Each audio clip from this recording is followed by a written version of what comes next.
Bismillahirrahmanirrahim.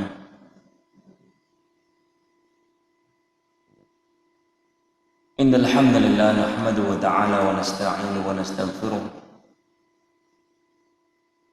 Wa na'udzu billahi min shururi anfusina wa sayyiati a'malina.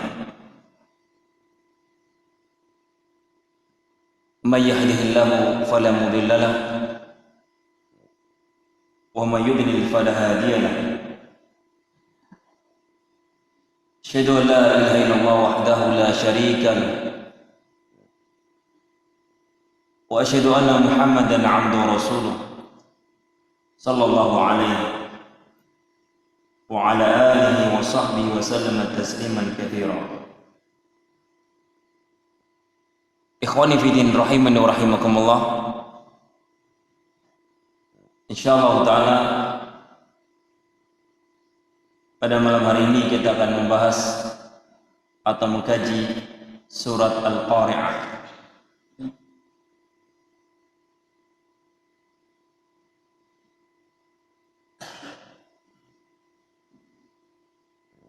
Surah Al-Qari'ah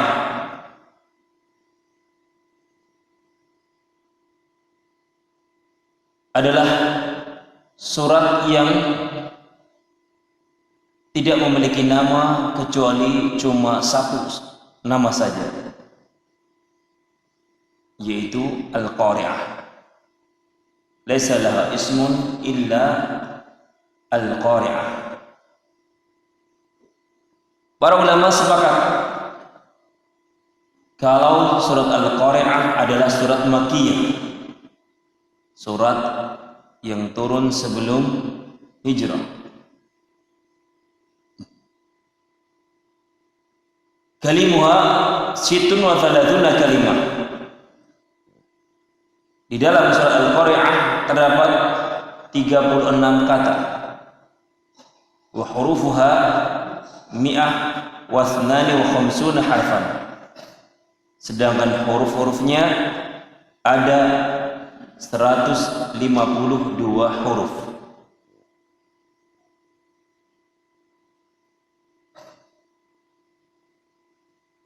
Inilah surat Al-Qari'ah,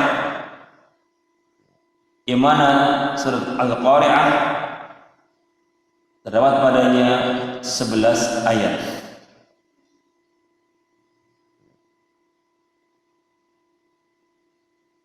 Surat ini Allah Subhanahu wa taala turunkan untuk membantah orang-orang musyrikin yang mana mereka tidak meyakini adanya hari pembalasan, tidak meyakini adanya hari kiamat. Marilah kita baca surat Al-Qari'ah dari tafsir Al-Muyassar. Allah Subhanahu wa taala berfirman, A'udzu billahi minasyaitonir rajim. Bismillahirrahmanirrahim. Al-Qari'ah. Mal Qari'ah? Wa ma adraka mal Qari'ah? Yawma yakunu an-nas kal farashil mabthuth wa takunu al-jibalu kal 'ihni al-manfush fa amma man thaqulat mawazinuhu fa huwa fi 'ishatin radiyah wa amma man khaffat mawazinuhu fa ummuhu hawiyah wa ma adraka ma hiya narun hamiyah. Allah Subhanahu wa taala menyatakan Al-Qari'ah, as-sa'ah allati taqra' quluban nas bi ahwaliha. Artinya Al-Qari'ah adalah hari kiamat, yang mana hari itu menggetarkan hati-hati manusia dengan kengeriannya. Mal Qari'ah? Ayu syai'in hadhil Qari'ah? Apa itu Al-Qari'ah? Wa ma adraka mal Qari'ah?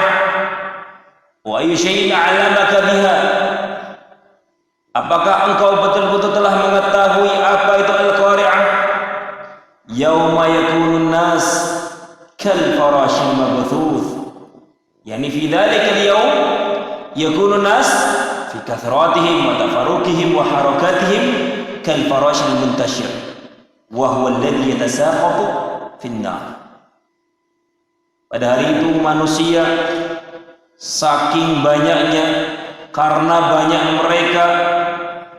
mereka berterbaran, kebingungan, sampai-sampai gerakan mereka kal farash, seperti aneh-aneh, seperti laron-laron yang berterbangan, kebingungan, al muntashir yang bertaburan kemana-mana. Wa walladhi yatasaqatu finnar, yang mana laron-laron itu seperti apa?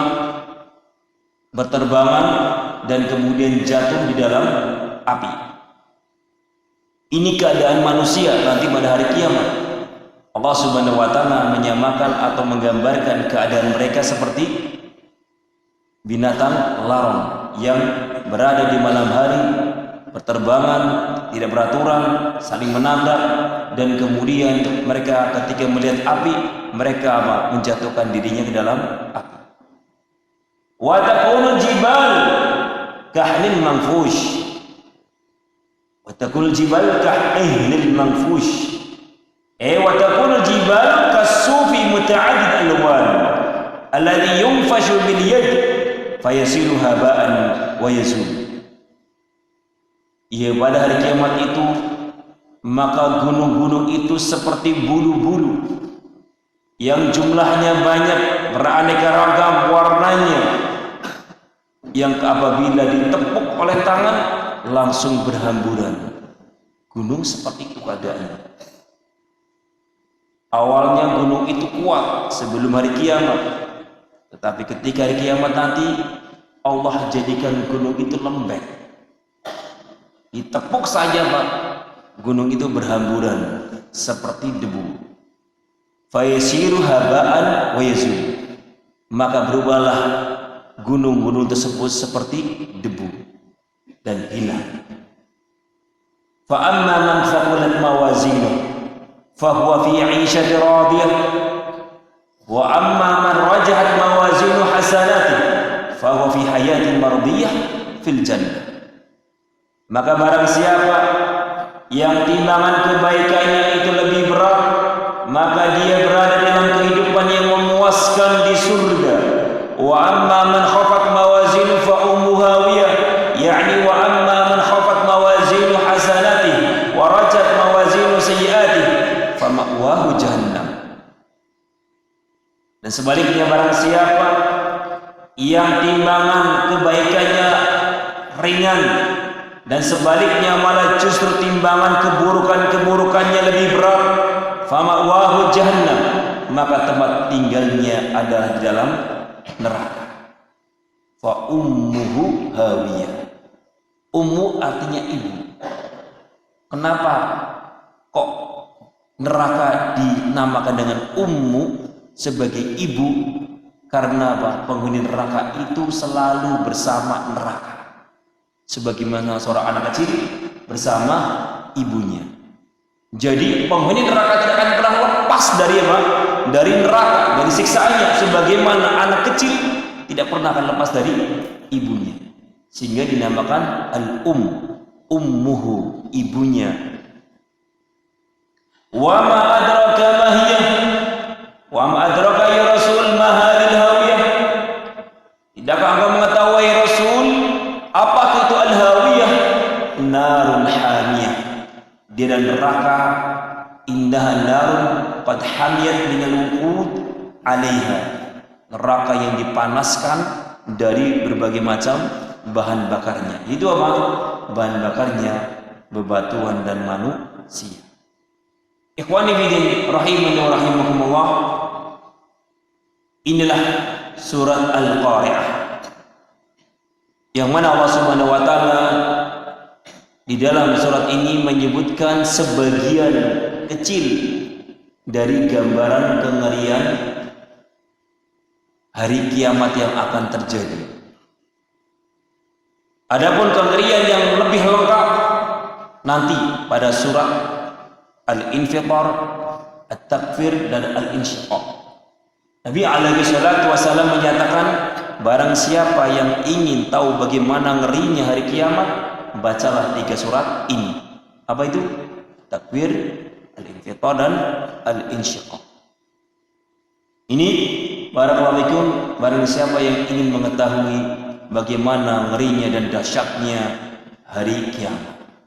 Baiklah ikhwani fillah rahimani wa rahimakumullah, kita akan kupas satu persatu faidah demi faidah dari surat ini. Faidah yang pertama yang bisa kita petik dari surat Al-Qari'ah yang terdiri dari 11 ayat ini adalah annal qari'ah, yang pertama, min asma'i yaumil qiyamah. Al-Qari'ah adalah salah satu dari nama-nama hari kiamat. Al-Qari'ah itu Pak, namanya sangat banyak.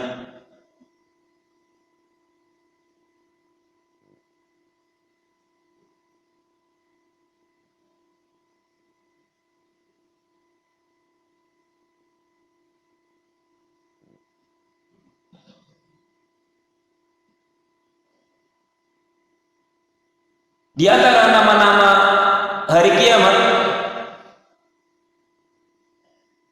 adalah As-Sa'ah. Allah sebutkan hari kiamat dengan nama As-Sa'ah. Silakan dia dalam surat Ghafir ayat 59. Inna sa'ata la'atiyatun la raiba fiha. Sesungguhnya kiamat itu, As-Sa'ah itu akan datang dan tidak ada keraguan akan kedatangannya. Kemudian sebagai faedah pula, di antara nama-nama kiamat adalah Yaumul Ba'ats. Yaumul Ba'ats, hari kebangkitan. Sebagaimana Allah sebutkan dalam surat Ar-Rum ayat 56. Fahadha yaumul ba'ats walakinnakum kuntum la ta'lamun. Ini adalah hari kebangkitan, akan tetapi kalian tidak mengetahuinya. Nama yang ketiga dari hari kiamat adalah Yaumuddin. Sebagaimana dalam surah Al-Fatihah ayat 3, Maliki Yaumiddin. Dialah Allah Subhanahu wa taala yang menguasai hari kiamat. Yang keempat adalah Yaumul Hasrah, hari penyesalan, hari penyesalannya orang-orang kafir. Allah berfirman dalam Maryam ayat 39, wa anzirhum yaumal hasrati. Berikanlah peringatan kepada mereka yaumal hasrah, akan hari kiamat, itu hari penyesalan orang-orang yang banyak berbuat maksiat. Nama yang kelima Yaum At-Tanad. Yaum At-Tanad, surat Ghafir ayat 32. Wa ya qaumi inni akhafu 'alaikum yaum At-Tanad. Wahai kaumku, sungguhnya aku takut menimpa kalian. Apa itu? Hari kiamat dalam keadaan kalian belum bertaubat kepada Allah Subhanahu wa ta'ala. Yang keenam, Darul Qarar. Ghafir ayat 39. Wa innal akhirah hiya darul qarar. Yang ketujuh, Yaumul Fasli. Nanti kita akan sebutkan apa sih faedahnya, kenapa kok hari kiamat banyak namanya. Nanti kita akan sebutkan apa sebabnya hari kiamat memiliki sekian banyak nama. Apa hikmahnya? Yang ketujuh, Yaumul Fasl, hari keputusan. As-Saffat ayat 21. Hada yaumul fasl alladzi kuntum bihi tukadzibun. Inilah hari keputusan di mana kalian dahulu mendustakannya. As-Samin, yang ke-8, Yaumul Jam'i. Asy-Syura ayat 7. Wa tungdiru yaumul jam'i la raiba fihi. Berikanlah peringatan tentang hari berkumpulnya manusia. Dikumpulnya manusia yang tidak ada keraguan padanya. At-Tasi', yang ke-9, Yaumul Hisab. hari perhitungan amalan. Shad ayat 53. Hada ma tu'adun liyaumil hisab. Al-Ashir yang 10 yaumul wa'id. Yaumul wa'id. Surat Qaf ayat 20. Dzalika yaumul wa'id. 11 yaumul khulud. Surat Qaf ayat 34. Dzalika yaumul khulud. 12 yaumul khuruj, hari dikeluarkannya manusia. Qaf ayat 42. Kemudian yang ke-13 al-waqi'ah. Al-waqi'ah, surat al-waqi'ah ayat 1, idza waqa'atil waqi'ah. Yang ke-14 al-haqqah. Nama yang ke-14 adalah al-haqqah. Surat al-haqqah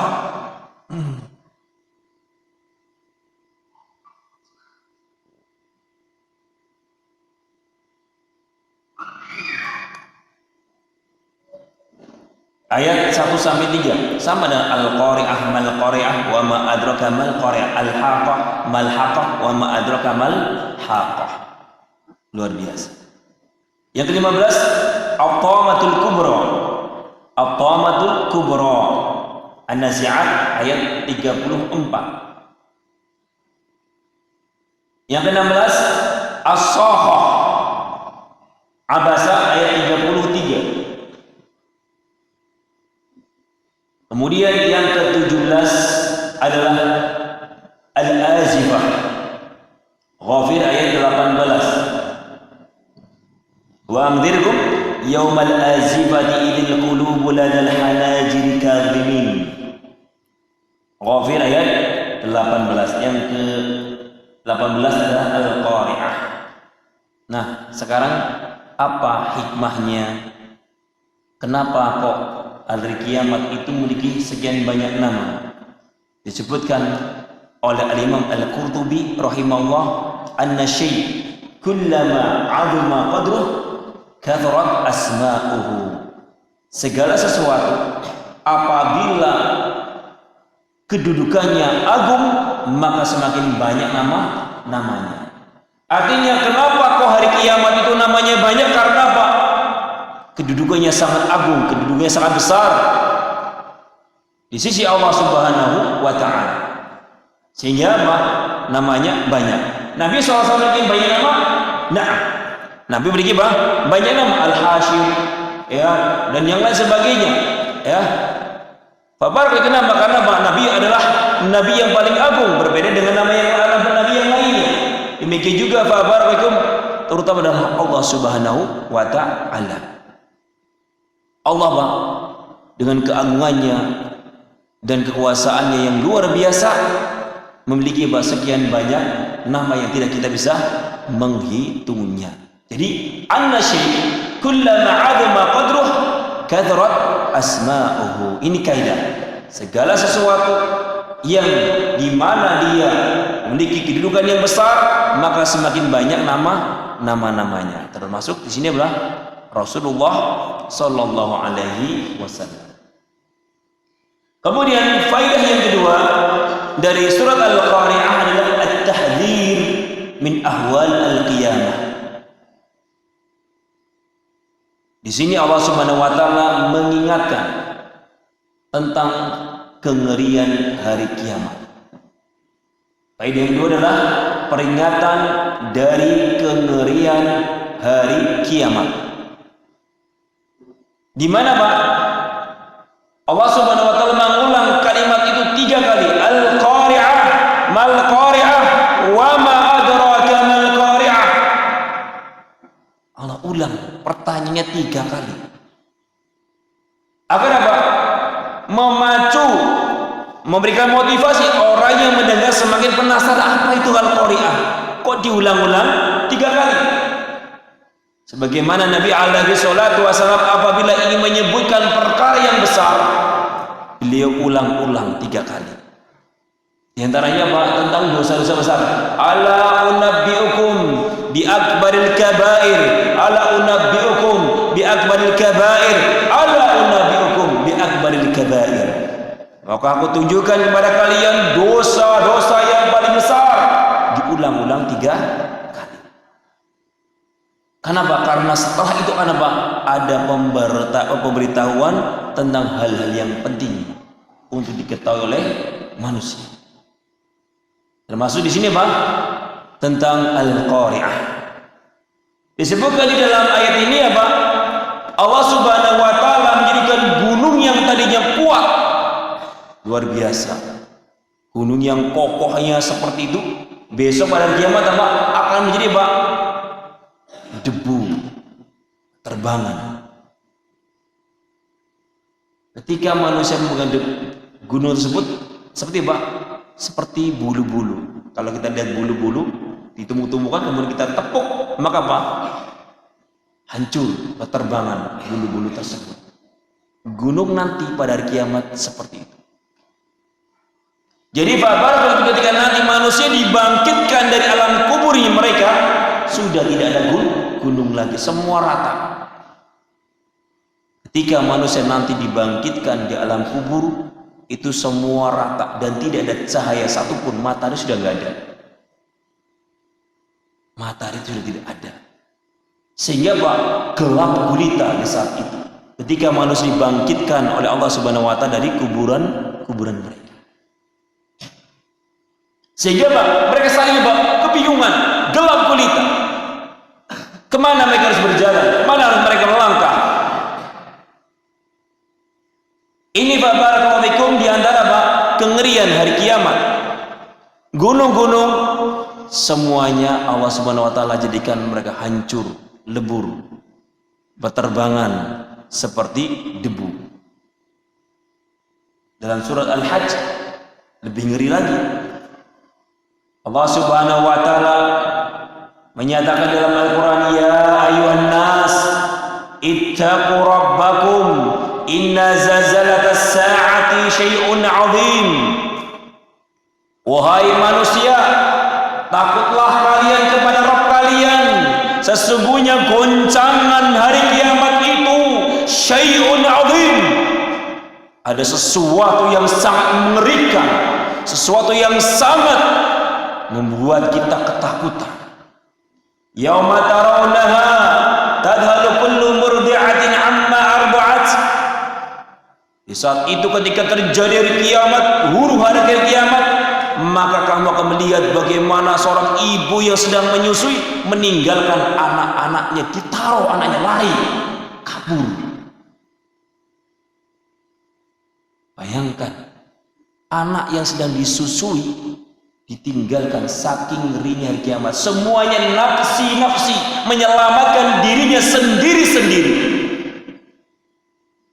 Kengerian yang terjadi sekarang di sini di Indonesia, tsunami-nya atau gempa buminya atau yang lainnya masih belum apa-apa. Buktinya manusia masih ingat anak dan istrinya. Mana anak saya, mana istri saya, mana semuanya, ayo satu lagi. Tapi hari kiamat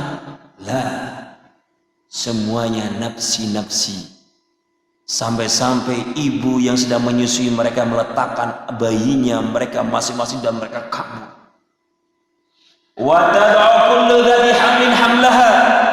Dan semua ibu-ibu yang melahirkan keguguran semuanya. Karena takut.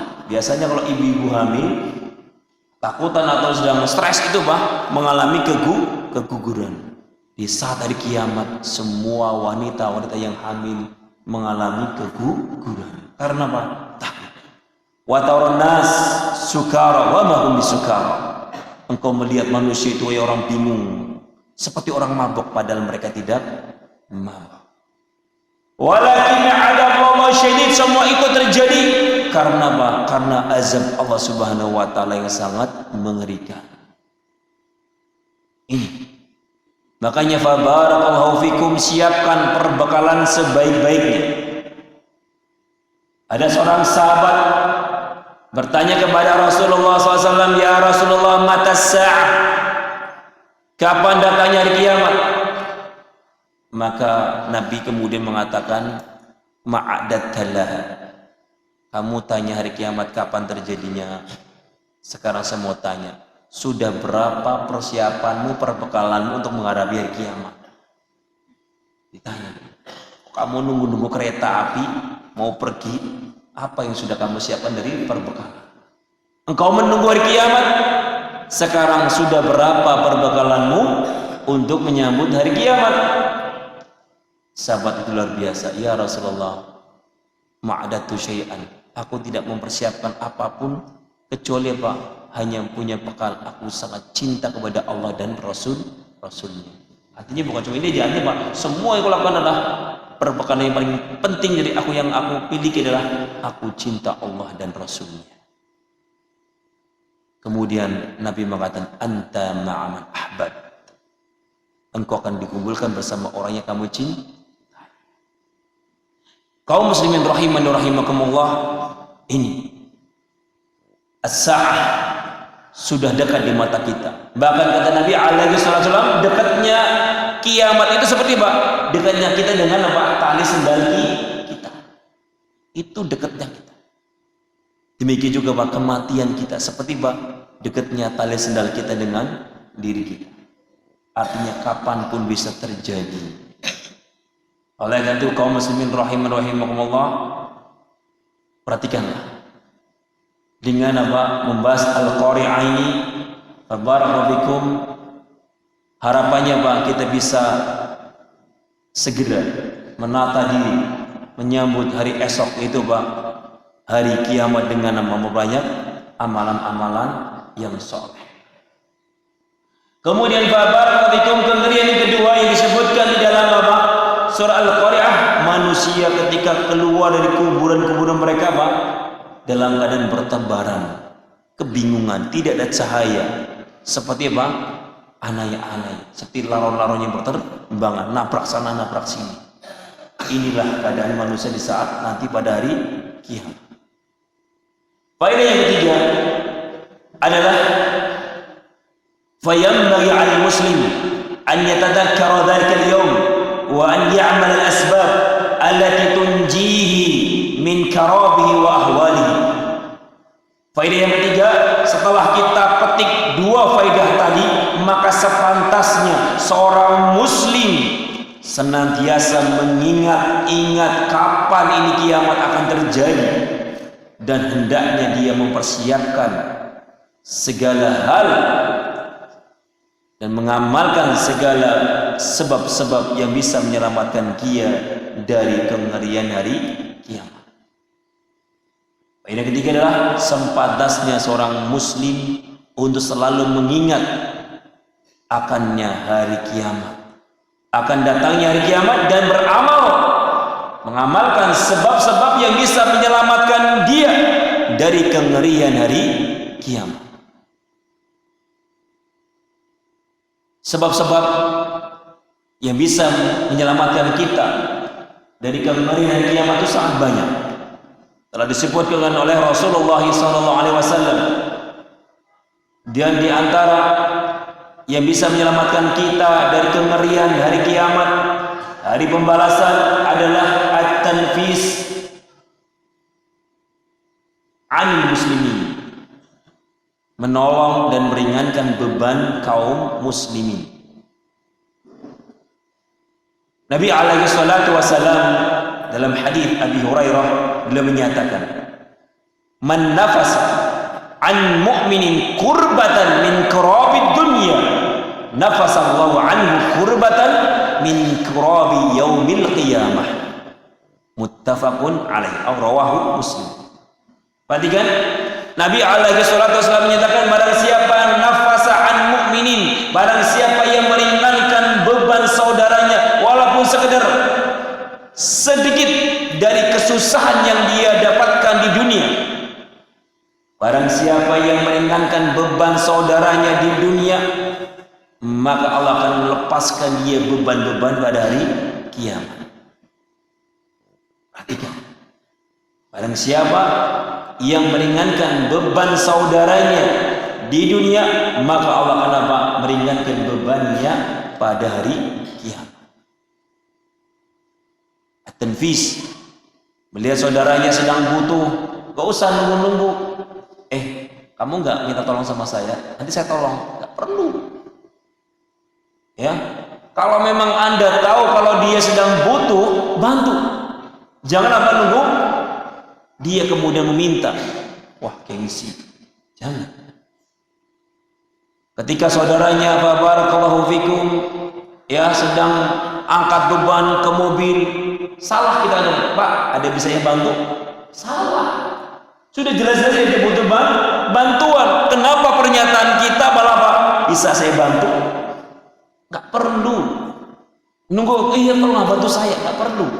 Langsung ringankan beban temanmu, ringankan beban saudaramu. Dia sedang keberatan membawa sesuatu, bawa. Nggak perlu Pak, ditawari dulu, bisa saya bantu? Ini namanya seorang muslim. Kadang kita Pak salah dalam mengibarahkan ketika ingin membantu saudara kita. Gimana mah, akhi bisa saya bantu? Ada khata. Fahimtum? Jangan ada kalimat seperti ini. Apalagi dengan kalimat dibantu. Ya akhi, ada yang bisa kau bantu? Ya, ini juga salah. Ya, ada yang bisa kau bantu, salah. Apalagi ada yang bisa kau bantu Pak. Wah, ini orang. Jadi fabarakallahu fikum, ini ketika melihat saudaramu sedang kesusahan, segera tanpa perlu menawarkan diri mau bantu. Masalah dia mau atau tidak mau itu urusan kedua. Jadi ibarah ungkapan yang ketika kita mau ingin membantu orang dirubah langsung tanpa perlu menawarkan diri, langsung dibantu. Masalah dia menolak berarti itu urusan kedua. Kemudian di antara sebab-sebab yang bisa menolong kita dari kengerian dan kedahsyatan hari kiamat adalah indhar al-mu'sir atau al-wad'i anhu, menunda tagihan kepada orang-orang yang sedang kesulitan. Misalnya si A utang sama bapak, tanggal 1 harus bayar. Kok ternyata Pak, Anda lihat, oh kayaknya dia belum siap bayar utang tanggal 1. Akhi, udahlah, mungkin kalau antum nggak bisa bayar tanggal sekian, silakan antum bisa bayar tanggal bulan depannya, bisa tanggal 1 di bulan depan. Ini atau syukur-syukur kata Rasulullah Pak, dilepaskan. Udahlah, utangmu yang 1 miliar saya bebaskan, saya lepas. Wah, seneng banget. Masa bener kita ngimpi? Enggak ngimpi, coba cubit. Oh iya, ngimpi. Perhatikan, Nabi menyatakan dalam hadis, man sarrahu an yunjiyallah min kurabi yaumil qiyamah falyunafis an mu'sirin aw yadha' anhu.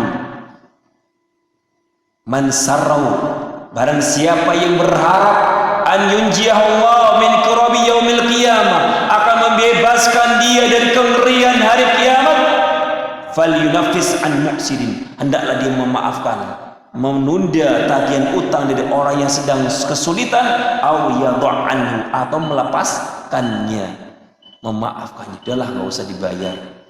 Ya, tapi gimana? Sudah tenang aja. Ya, Allah Maha Pemberi rezeki. Itu untuk antum. Nanti kalau antum ada rezeki, buat saudara-saudara antum atau untuk fakir miskin yang lainnya. Ini namanya apa? Orang-orang yang ingin mendapatkan apa? Keselamatan di dunia dan di akhirat. Nabi mengatakan barang siapa yang ingin diselamatkan dari ngerinya hari kiamat, maka tundalah tagihan hutangmu kepada orang yang kesulitan membayar hutang, atau memaafkan, melepaskan hutang tersebut. Yang terakhir, wa minha, di antara sebab yang bisa menyelamatkan kita dari kengerian hari kiamat adalah al-wafa bin nadhr wa it'amu ta'am liwajhillah, menunaikan nadar dan memberi makan fakir miskin atau anak yatim liwajhillah. Dengan apa? Dengan niat mengharapkan wajah Allah Subhanahu wa ta'ala. Hukum menunaikan nadar wajib. Bernadar hukumnya makruh. Paham ya? Bernadar hukumnya makruh. Tetapi kalau sudah terlafadzkan nadarnya, maka wajib ditunaikan selama itu adalah nadar yang yang tidak bermaksiat. Misalnya, ya, kalau aku sembuh ya Allah, aku akan puasa 3 hari. Ya Allah, kalau aku sembuh akan memberikan makan fakir miskin. Ini namanya nadar. Ini hukumnya makruh. Kenapa kalau nunggu apa? Kalau mau puasa harus nunggu sakit dulu baru sembuh baru berpuasa. Kenapa? Kenapa an-nadar la yati ilal bakhil illa minal bakhil. Nadar itu tidaklah terucapkan kecuali dari orang yang pelit. Kalau nggak sakit dia nggak pernah puasa. Kalau dia nggak sakit dia nggak pernah memberi fakir miskin. Sehingga apa? Kata para ulama punya makruh, bahkan sebagian mengatakan haram bernadar. Nah, namun apabila sudah bernadar, ketika dia sembuh, wajib dia menunaikan nadarnya. Nadarnya puasa 3 hari, berarti wajib puasa 3 hari. Nadarnya memberikan fakir miskin, makan fakir miskin, berarti ketika sembuh dia apa? Memberi makan fakir miskin. Apa dalilnya?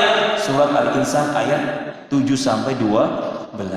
Insyaallah taala kita lanjutkan faedah yang keempat dari surat Al-Qari'ah setelah salat Isya. Wallahu a'lam bishawab. Tafadhalu. Bismillahirrahmanirrahim. Alhamdulillah wassalatu wassalamu ala Rasulillah wa ala alihi wa sahbihi wa man wala.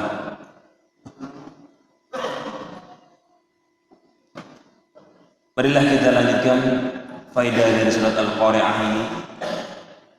Faedah yang keempat adalah itsbatul mizan liwazni al-amal. Dalam surah Al-Qari'ah ini ada dalil tentang adanya penetapan timbangan amalan pada hari kiamat nanti. Ini adalah akidah Ahlussunnah wal Jamaah. Berbeda dengan firqah-firqah sesat yang ada. Mereka menolak adanya al-mizan, adanya timbangan amalan dengan dalih tidak masuk logika. Jadi semua ahlul batil ketika menolak sifat-sifat Allah, menolak perkara-perkara yang gaib, itu pertama sebelum mereka menafikan itu mereka apa? Menyamakan dengan makhluknya. Masa kok seperti ini? Masa seperti ini? Oh nggak bisa. Kalau seperti ini berarti sama dengan makhluknya. Baru kemudian apa? Dinafikan. Ini ahlul batil. Sebelum mereka menafikan, membatalkan perkara-perkara syariat, mereka menyamakan dahulu dengan makhluk-makhluknya. Masa sih Allah Subhanahu wa taala memiliki tangan? Masa sih Allah Subhanahu wa taala memiliki pendengaran, memiliki mata? Berarti apa bedanya Allah Subhanahu wa taala dengan makhluknya? Karena tidak masuk logika, sehingga mereka kemudian menafikan Allah memiliki tangan dan memiliki pendengaran atau penglihatan. Demikian juga al-mizan. Ahlul batil tidak meyakini adanya al-mizan, timbangan amalan. Padahal jelas Allah Subhanahu wa taala mengatakan fa amma man thaqulat mawazinuh fa huwa fi 'ishatin radiyah wa amma man khafat mawazinuh fa ummuhu hawiyah. Ini jelas. Oleh karena itu fa barakallahu ahlus sunnah menyatakan bahwasanya Allah Subhanahu wa taala akan meletakkan timbangan amalan pada hari kiamat nanti. Dan dalil-dalil sangat banyak. Di antaranya Allah Subhanahu wa taala berfirman, "Wa nad'ul mawazin al-qisṭa li yaumil qiyamah fala tudlamu nafsun syai'a." Dalam surah Al-Anbiya ayat 47 Allah menyatakan Allah akan meletakkan timbangan amalan yang adil di yaumil qiyamah, pada hari kiamat. Dalam surat yang lainnya wal waznu yauma idzinil haq, timbangan pada hari itu adalah hak.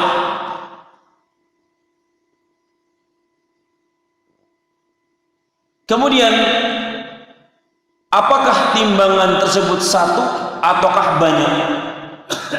Para ulama berbeda pendapat dalam masalah ini. Apakah timbangan amal tersebut masing-masing kaum ada timbangannya, masing-masing umat ada timbangannya, ataukah timbangannya itu satu? Barakallahu, tidak ada dalil yang sharih yang terang bahwasanya menunjukkan bahwasanya timbangannya cuma satu atau timbangannya banyak.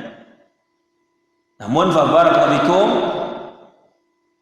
para ulama sebagian mereka menyatakan timbangannya satu. Adapun lafaz-lafaz dalam dalil mawazinu, timbangan-timbangan itu ditinjau dari yang sedang ditimbang, bukan timbangannya. Jadi jamak pada mawazin, jamak dari wazan itu ditinjau dari yang ditimbang amalannya, bukan timbangan amalannya.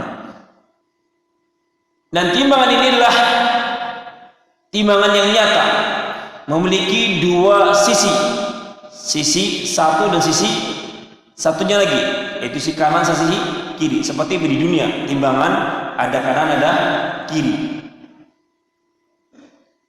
Ini timbangan yang akan diletakkan pada hari kiamat untuk menimbang amalan-amalan manusia.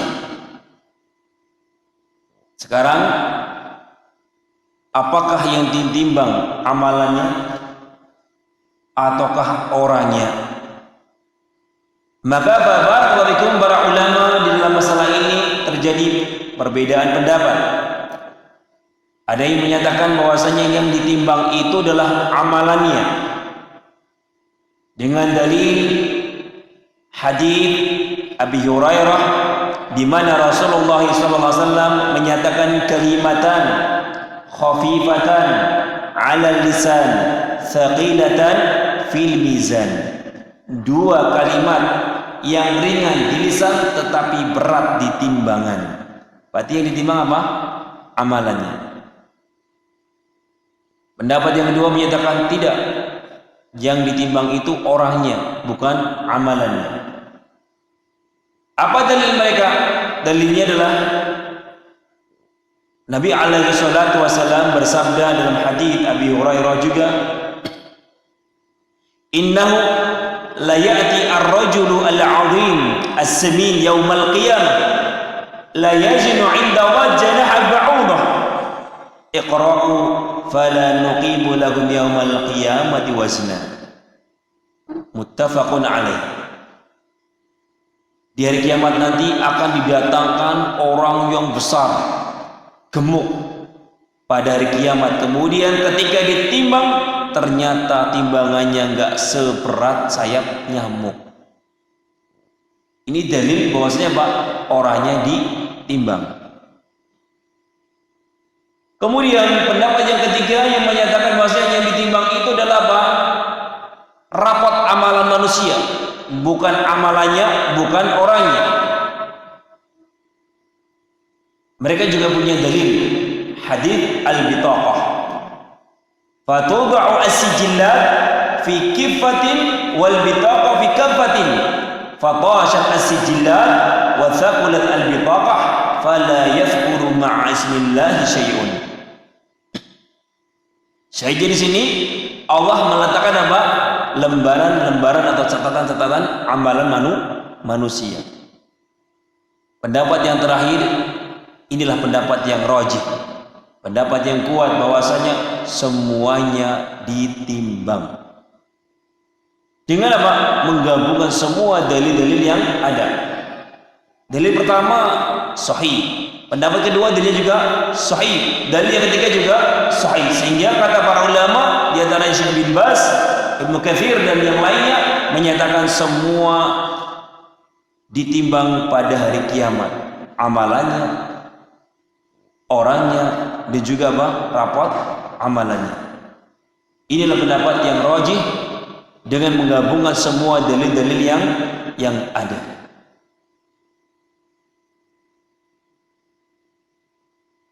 Kemudian barakallahu fikum,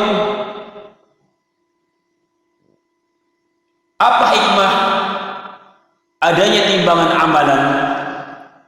Bukankah Allah Subhanahu wa taala sudah mengetahui si fulan amalnya sekian. Ya enggak, Pak? Allah kan sudah mengetahui, oh ini orang kafir, amalannya sekian. Oh ini orang muslim, orang fasik, amalannya sekian. Selesai sudah. Masuk ini neraka, ini surga. Kok harus ada timbangan? Bukankah Allah Subhanahu wa taala Maha mengetahui semua perbuatan hamba? Tidaklah Allah Subhanahu wa taala meletakkan dan menciptakan sesuatu kecuali apa ada hikmahnya. Apa hikmah? Akan diletakkan timbangan untuk menimbang amalan-amalan manusia, padahal Allah Subhanahu wa taala Maha mengetahui semua amalan-amalan hambanya.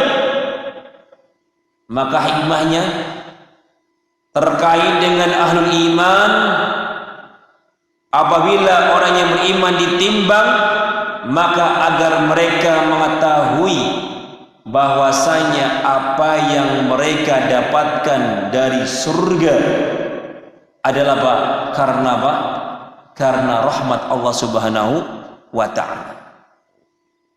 Jadi kalau ada orang Islam, orang Muslim, orang mukmin masuk surga, itu bukan karena amalannya, tetapi apa?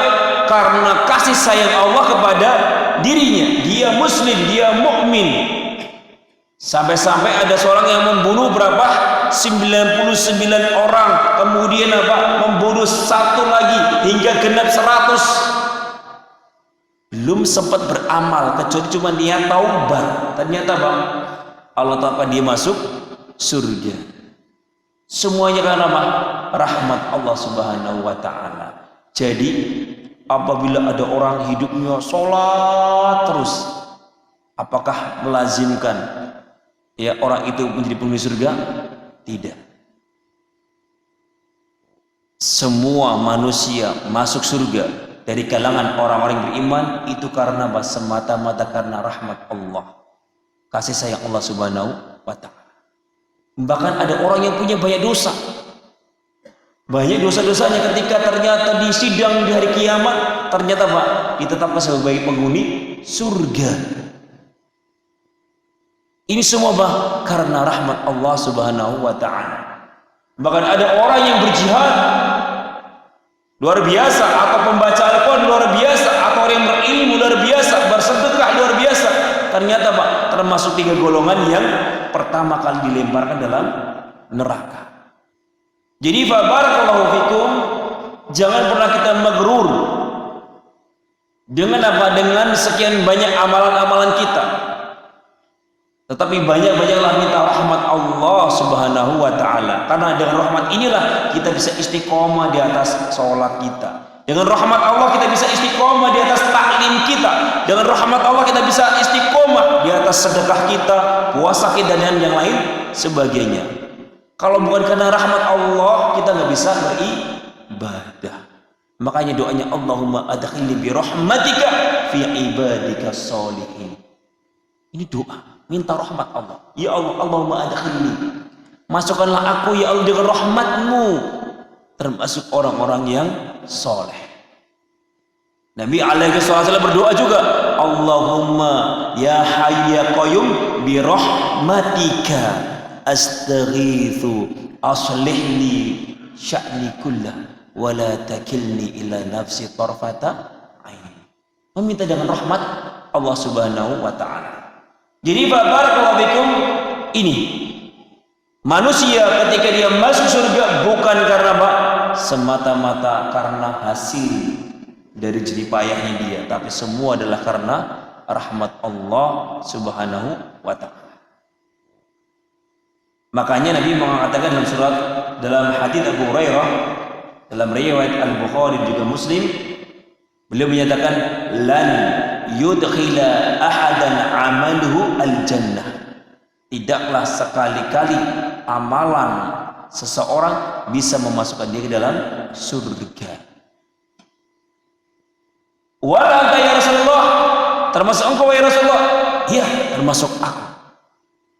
Illa an yataghammadani Allah bi fadlin wa rahmatin fasaddidu wa qaribu. Hanya saja Allah Subhanahu wa ta'ala memberikan keutamaan kepadaku dengan rahmatnya dan karunia-Nya, sehingga aku bisa menjadi orang yang terbaik, nabi yang terbaik. Semua karena rahmat Allah Subhanahu wa ta'ala.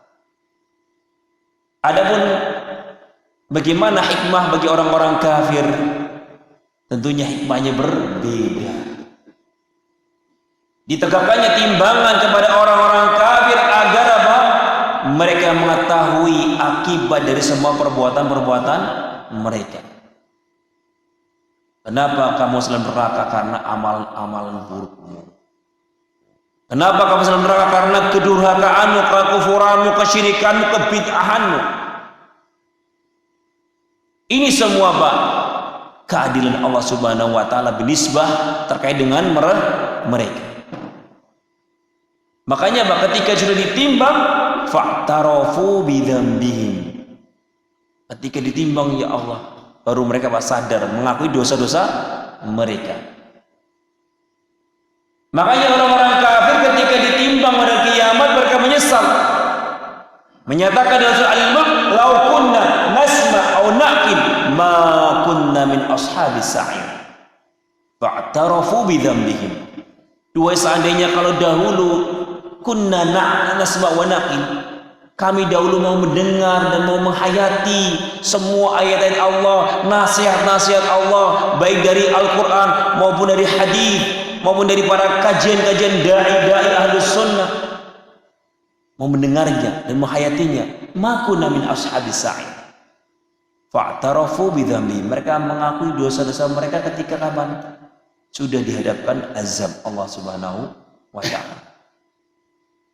Jadi barakallahu fikum, ini hikmah Allah Subhanahu wa ta'ala menempatkan atau menetapkan timbangan bagi orang-orang kafir adalah apa?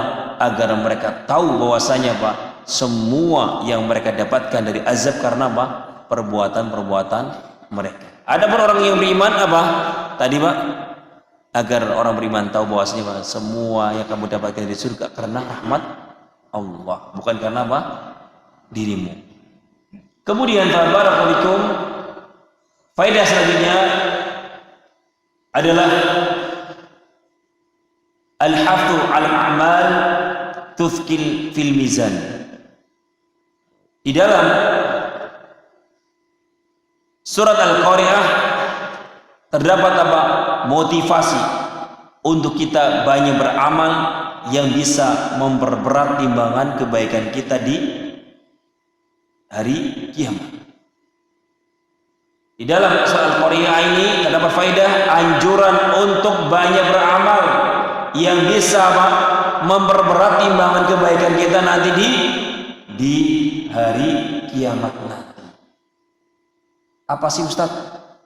Amalan-amalan yang bisa memperberat timbangan kita di surga nanti atau di hari kiamat nanti banyak. Di antaranya adalah husnul khuluq. Akhlak yang baik itu bisa membuat kita apa? Memiliki timbangan yang berat di hari kiamat. Nabi SAW menyatakan, "Ma min syai'in afqalu fil mizan min husni al-khuluq." Tidak ada sesuatu yang bisa membuat berat timbangan kecuali apa? Husnul khuluq, akhlak yang baik. Kemudian zikir juga apa? Membuat apa? Timbangan amalan kita menjadi berat. Ya. Dalilnya Pak, kalimatan khafifatan thaqilatan fil lisan. Kalimatan khafifatan lisan thaqilatan fil mizan. Dua kalimat yang ringan di lisan tetapi Pak bisa berat timbangannya nanti di hari kiamat. Apa itu? Subhanallah bihamdi, subhanallahil azim. Kemudian termasuk yang gampang adalah ittiba'ul janaiz, mengiringi jenazah. Mengiringi jenazah fabarakallahu akan apa? Menjadi timbangan amalan yang berat nanti pada hari kiamat. Ya, timbangan kebaikan kita. Nabi SAW mengatakan bahwasanya man tabi'a janazatan hatta yusalla 'alaiha fayufrah minha falau qiratan wa man tabi'a hatta yusalla 'alaihi falau qiratun walladhi nafsu Muhammadin biyadihi lahu athqalu fi mizanihi min Uhudin. Nabi alaihi wasallam menyatakan barang siapa yang mengiringi jenazah sampai dikubur, mengiringi jenazah, disolati hingga dikubur, maka dia mendapatkan 2 qira. Barang siapa yang menyaksikan jenazah hanya sampai sholat saja, dia mendapatkan 1 qira. Maka kemudian Nabi mengatakan, demi jiwaku yang berada di tangan Allah, sesungguhnya qirat itu lebih berat timbangannya dari kiamat daripada gunung Uhud. Ini luar biasa. Ya, tapi jangan mengharap banyak orang mati biar banyak mengalami jenazah. Kapan orang? Nah, ini kotor. Ya, cari dokter juga. Ya, dokter kalau ada orang sakit bingung. Jangan, justru malah bahagia. 6. Banyak orang yang masih hidup sehingga masih punya kesempatan banyak beramal. Faedah yang ke-6, iya, adalah yaumul qiyamah mimma ista'dzarallah bi ilmihi. Hari kiamat adalah termasuk perkara-perkara yang Allah sembunyikan, yang tidak ada yang tahu kecuali hanya Allah Subhanahu wa ta'ala. Artinya hari kiamat adalah perkara yang gaib yang masih belum Allah Subhanahu wa ta'ala tampakkan. Malaikat Jibril datang kepada Rasulullah. Perhatikan, malaikat Jibril datang kepada Rasulullah, mata sa'ah, wahai Muhammad, kapan kiamat itu terjadi?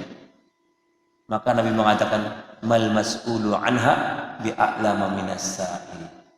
Tidaklah orang yang ditanya lebih alim, lebih tahu daripada yang bertanya. Kamu yang malaikat, yang di sisi Allah aja nggak tahu, apalagi saya. Saya hanya tahu Pak tentang alamat-alamat saja. Adapun nama barakallahu kapan terjadinya hanyalah Allah Subhanahu wa taala yang tahu. Kemudian faedah yang keberapa? 7. Daqaiq al-hayati ghaliyah. Setiap detik kehidupan manusia itu sangat mahal. Di dalam surat Al-Qari'ah memberikan teguran kepada kita bahwa setiap detik dari kehidupan kita itu sangat mahal. Oleh karena itu, fabarakallahu fikum, gunakan setiap detik dalam ketaatan kepada Allah Subhanahu wa ta'ala. Kenapa? Setiap kata yang kita ucapkan, setiap perbuatan yang kita lakukan, sekecil apapun itu, semuanya Pak ada timbangannya. Waspada. Antum bangun tidur, itu Pak sudah ada rangkaian apa? Dzikir yang bisa memperberat timbangan kita. Ketika bangun tidur langsung pegang HP, notanya macam-macam, akan ada timbangan keburukan kita. Setiap detik dalam kehidupan kita itu sangat berharga. Apakah bisa kita gunakan untuk memperberat timbangan kebaikan kita, atau malah naudzubillah malah memperberat timbangan keburukan kita. Faedah yang ke-8, qimatu al-amal wa atharihi fi fawzi al-insan baina yaday Allah ta'ala yaumil qiyamah. Faedah yang ke-8 adalah betapa berharganya amalan dan pengaruhnya terhadap kemenangan manusia di hadapan Allah Subhanahu wa taala pada hari kiamat. Yang ke-8 adalah betapa berharganya amalan dan pengaruh amalan di dalam kemenangan seorang hamba di hadapan Allah Subhanahu wa taala pada hari kiamat. Ini sebagai bantahan kepada orang-orang Murji'ah. Orang-orang Murji'ah itu iman itu cukup di dalam hati. Yang penting eling. Orang cukup eling kepada Allah, beriman di dalam hatinya adanya Allah, itu sudah cukup walaupun tidak beramal. Ada batil. Inilah akidah yang batil. Manusia Pak harus beramal. Bahkan saking ekstrimnya orang-orang Murji'ah mengatakan Pak, imannya orang yang minum khamr sama dengan imannya Abu Bakar. Kenapa? Yang penting apa? Di dalam hati. Gak apa-apa minum khamr, gak apa-apa zina. Yang penting apa? Hatinya beriman kepada Allah. Hada batil. Nah, kemudian barakallahu faedah yang ke-9 adalah su'u akibat at-tafrid wa taswif. Di dalam faedah yang ke-9 ini adalah buruknya kesudahan orang-orang yang menyia-nyiakan ibadah dan menunda-nunda taubat. Apabila orang barakallahu fikum menyia-nyiakan ibadah, datang kiamat yang kecil itu apa, kematian atau kiamat yang besar, maka barakallahu fikum sungguh sangat buruk kesudahannya. Kiamat itu ada berapa Pak? 2. Kiamat kecil dan kiamat besar. Kiamat kecil adalah kematian. Kiamat besar adalah dihancurkannya seluruh alam semesta. Ya, ngeri. Na'udzubillah min dzalik. Sampai kemudian manusia bikin film hari kiamat. Atau itu sunan apa gitu yang terbang-terbang gunungnya, manusia terbang-terbang di zaman anak masa kecil. La ilaha illallah. Tujuannya ngasih menakut-nakuti manusia. Malah bukan takut Pak. Saya lihat film itu malah justru tertawa. Terbang. Tertawa. Kenapa? Gak seperti itu gambaran kiamat. Ya. Nah, malah jadi bahan tertawa. Kemudian faedah yang terakhir, faedah yang ke-10 adalah syiddatu adzabin nar wa su'aqibati ahliya. Betapa dahsyatnya siksaan neraka, narun hamiyah.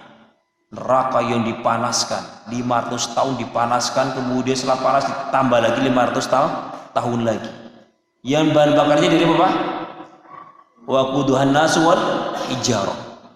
Bahan bakarnya dari manusia dan bebatuan. Semakin banyak manusia masuk, semakin panas itu api. Ya, dan saking panasnya Pak, warnanya hitam. Sehingga faedah yang ke-10 adalah syiddatu adzabin nar. Betapa dahsyatnya dan ngerinya siksaan neraka dan betapa buruknya kesudahan para penghuninya. Oleh karena itu, barakallahu fikum, ikhwani fillah rahimani wa rahimakumullah. Barang siapa yang ingin lembut hatinya dan semangat di dalam beribadahnya, sering-sering baca surat Al-Qari'ah agar sadar. Barang siapa yang timbangannya bagus, timbangan amalannya yang baik-baik lebih berat daripada keburukannya, maka Pak, fa huwa fi 'isyatir radiyah. Dia berada dalam kehidupan yang sangat indah, sangat yang dia cintai, sangat dia rindu-rindukan. Itu di dalam surga. Wa amma man khafat mawazinu fa ummuhu hawiyah. Namun sebaliknya, apabila orang itu amalan kebaikannya ternyata timbangannya lebih ringan dan justru malah Pak, amalan keburukan timbangannya lebih berat, maka Pak, dia dalam keadaan apa? Hina dina dan tempat tinggalnya berada di dalam neraka. Harapannya ketika kita membaca surah ini, maka Pak, sekali lagi setiap detik, setiap gerakan, ucapan dan gerak badan kita usahakan semua dalam keridhaan Allah Subhanahu wa taala. Jangan sia-siakan, karena kita tidak tahu kapan kematian itu akan datang. Wallahu a'lam bishawab. Insyaallah taala kita lanjutkan kajian kita dari surat dari juz amma ini tentu sama di pertemuan yang akan datang. Kita masuk pada surat apa Pak? Al-Adiyat. Al-Adiyat hampir sama dengan surat Al-Qari'ah. Masih ada kaitannya dengan surat Al-Qari'ah. Mau pulang gak asik nih jadi.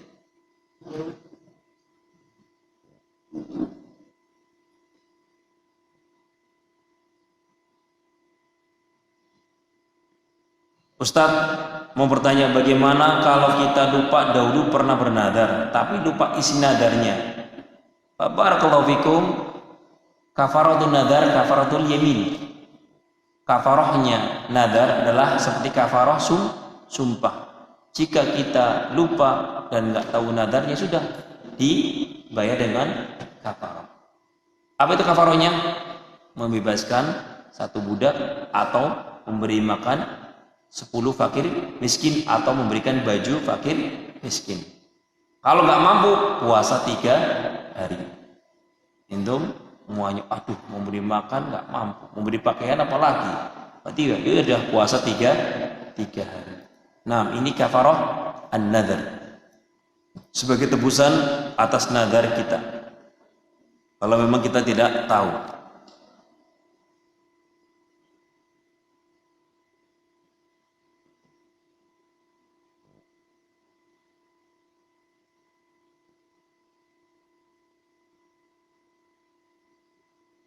Assalamualaikum. Waalaikumsalam. Afwan Ustaz, ada yang menyatakan hari kiamat sudah dekat dengan mengeringnya danau Tiberias dan akan munculnya Dajjal. Mohon dijelaskan. Barakallahu fikum. Sekali lagi ya, tanda-tanda itu banyak.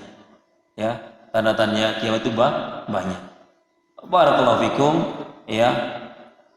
Bisa jadi barakallahu fikum itu salah satu tanda-tanda hari kiamat.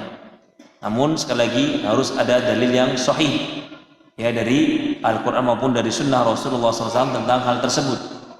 Kemudian yang jelas ya, di ujung barakallahu fikum kiamat adalah apa? Dimunculkannya atau munculnya Dajjal. Nah, itu pun barakallahu fikum masih dapat tahapan selanjutnya setelah Dajjal. Itu apa? Munculnya apa? Isa al-Masih. Nah, bagaimana agar kita bisa mendapatkan rahmat Allah Subhanahu wa taala agar masuk surga?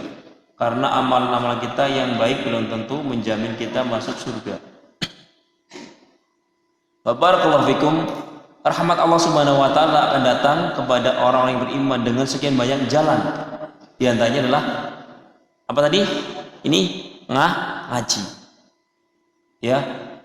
Nabi alaihi wasallam menyatakan, "Majtama'a qaumun fi baitin min buyutillah yajluna kitaballah wa yatadarasu fima bainahum illa nazalahum sakinah wa hafathumul malaikah wa ghasyiyatuhumur rahmah." Ini syahidnya. Barang siapa yang berkumpul di masjid mengkaji kitab Allah dan saling mengajarkan di antara mereka, akan turun pada mereka apa? Sakinah. Malaikat turun menaungi mereka dan apa? Dipenuhi dengan rahmat Allah Subhanahu wa taala. Di antara apa? Datangnya rahmat Allah dengan cara apa? Tadi, dengan cara kita banyak mengaji. Nah, kemudian barakallahu fikum, di antara juga dengan berdoa. Tapi doa juga dengan apa? Ini dengan usaha. Jangan sampai barakallahu fikum cuma doa tanpa adanya usaha. Antum nggak sholat, ya yang penting sudah doa. Loh, kok bisa? Ya, sholat itu adalah barakallahu fikum bagian dari buah dari doa. Kalau antum berdoa kemudian nggak pernah sholat, berarti apa? Menunjukkan doamu tidak dikabulkan. Nah, jadi barakallahu fikum itu ya, rahmat Allah Subhanahu wa taala datang dengan sekian banyak jalan. Di antaranya adalah mengaji. Kemudian apalagi dengan barakallahu fikum sholat. Ya, sholat itu barakallahu fikum termasuk apa? Mendatangkan rahmat Allah Subhanahu wa taala, dan termasuk yang sering kita tinggalkan adalah apa? Datang ke masjid sebelum adzan atau sebelum qomat. Nabi SAW mengatakan, barang siapa yang datang ke masjid wassalat rakaatain, kemudian dia sholat 2 rakaat, entum illa akan datang malaikat mendoakan apa? Allahumma gfir lahu, Allahumma arhamhu. Ya Allah, ampunilah orang ini dan ampunilah apa? Dan turunkanlah rahmat kepada orang ini sampai ditegakkannya iqamatu as-shalah. Selama dia duduk sampai menunggu iqamatu shalah, maka malaikat mendoakan apa? Ampunan dan rahmat Allah Subhanahu wa taala. Luar biasa. Semakin lama dudukmu di dalam masjid, semakin apa? Semakin banyak doanya malaikat, dan dihitung kita seperti orang sholat sampai iqamatus shalah ditegakkan. Nah, ini banyak yang kita tinggalkan. Kadang kita kalau kita selain ngaji, datanya orang menjelang qomat. Wah, nantilah qomatnya. Nunggu 1 menit lagi, 2 menit lagi. Ini salah. Kalau bisa, Assalamualaikum, datang sebelum qomat. Ya, agar kita bisa mendapatkan doanya malaikat. Syukur-syukur apa? Datang sebelum apa? Adzan. Datang sebelum adzan. Al-Imam Al-Amash Sulaiman bin Mihran, beliau mengatakan, demikian juga Sa'id bin Musayyib, aku tidak pernah ketinggalan takbiratul ihram imam selama 40 tahun. Luar biasa, Pak. Ya, ini ulama Sa'id bin Musayyib, demikian juga ternukilkan dari Sulaiman bin Mihran Al-Amash, beliau menyatakan, aku tidak pernah ketinggalan takbiratul ihram selama 40 tahun. Kalau kita, Pak, sering kita ihram selama 40 tahun. Musibah kalau kita kebalikannya. Ayo, barakallahu fikum, tinggalkan lagi. Terkadang kenapa kok kita kadang malas-malasan? Ini semua karena iman kita ya. Keyakinan kita kepada hari kiamat, akan azab, akan adanya kematian datang tiba-tiba, itu kadang kurang, kadang lemah, sehingga lemah pula, Pak, ibadah kita. Makanya kata para ulama, biar kita bisa semangat ibadahnya, jadikan ibadahmu adalah ibadah yang terakhir. Untuk urusan akhirat, jadikanlah ibadahmu, sholatmu, puasamu adalah sholat yang terakhir, seolah-olah, Pak, besok kamu mau meninggal. Jadi kalau kita ibadah urusan akhirat, jadikan apa? Seolah-olah adalah ibadah yang terakhir adalah ibadah hari ini, sedangkan esok sudah tidak ada. Ada urusan dunia, jadikan apa? Seolah-olah kamu hidup selama-lamanya. Paham ya, Pak? Maksudnya gimana? Artinya, Pak, gak usah apa? Ngoyo, besok masih ada hari lagi. Ngapain harus ngoyo-ngoyo? Masih ada hari ke besok kok. Sudahlah, kerja besok lagi. Jadi nggak usah, Pak, terposir untuk kejar dunia. Karena masih ada hari esok. Ada urusan akhirat, nggak ada hari esok. Jadikan hari esok adalah hari terakhirmu. Faham ya, Pak? Allah nggak seperti fisik kita, maka, Pak, kita akan apa? Kebalik. Urusan akhirat, wah masih besok. Ayo, Pak, taswif, menunda-nunda amalan. Dunia dikejar, kenapa? Lembur terus. Soal apa? Tidak ada, Pak, hari esok, kejar dunia terus. Salah. Untuk dunia, jadikanlah, Pak, seolah-olah kamu akan hidup selamanya, sehingga nggak perlu, Pak, ngoyo, ya, atau memplosir tenaga kita untuk cari dunia. Tetapi untuk urusan akhirat, jadikanlah esok adalah hari terakhirmu, sehingga engkau akan betul-betul bisa memanfaatkan hari ini adalah hari yang penuh berharga dalam setiap detik waktu kita. Wallahu a'lam bishawab. Ilahuna wa sallallahu nabiyina Muhammad wa ala alihi wa sahbihi wasallam. Wassalamualaikum warahmatullahi wabarakatuh.